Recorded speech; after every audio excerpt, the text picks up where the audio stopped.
თუ გავიხსენოთ მოვლენებს, როცა ბიძინა ჯერ სანამ პოლიტიკაში მოვიდოდა და ეგრეთ წოდებული მეცენატობა დაიწყო, პირველი რაც ჭორვილაში გააკეთა, აბსოლუტურად ყველას გამოუცვალა სახლის სახურავი. კი. და ვიღაცას აი ერთ-ერთ ოჯახში რომ მივიდნენ ეს ბიძინას ტიპები, ასე ვთქვა და ეუბნებოდნენ სახლის სახურავი უნდა გამოგიცვალო.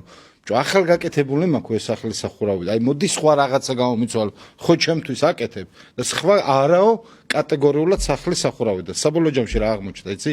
ბიძინას ეშინოდა ძველი წარმოების შიფერის, რომელიც არის ასბესტის შემცველი და ჯანმრთელობისთვის საზიანო და სწორედ მაგიტომ მოხდა ჭორვილაში იმის სახელით რომ ვითომ ხალხს ეხმარებოდა სახლის სახურავების გამოცვალა. ერთ ფერში უნდა დასვა. არა, სწორედ იმიტომ მოხდა რომ მას ხომ ეს რაღაცა შიშები ეს მოლოდინები ეს სწორედ იმიტომ შეიცვალა რომ ასბესტიანი ხო აი ბოსელსაც კი ეს სახურავი აღარ უნდა ნებისმიერი ნაბიჯი რომელსაც აი ეს იყო ასე ვთქვათ ჭორვილის პროექტი და ბიძინას ტიპაჟი აი ის გაგრძელება იმისა ზუსტად რაც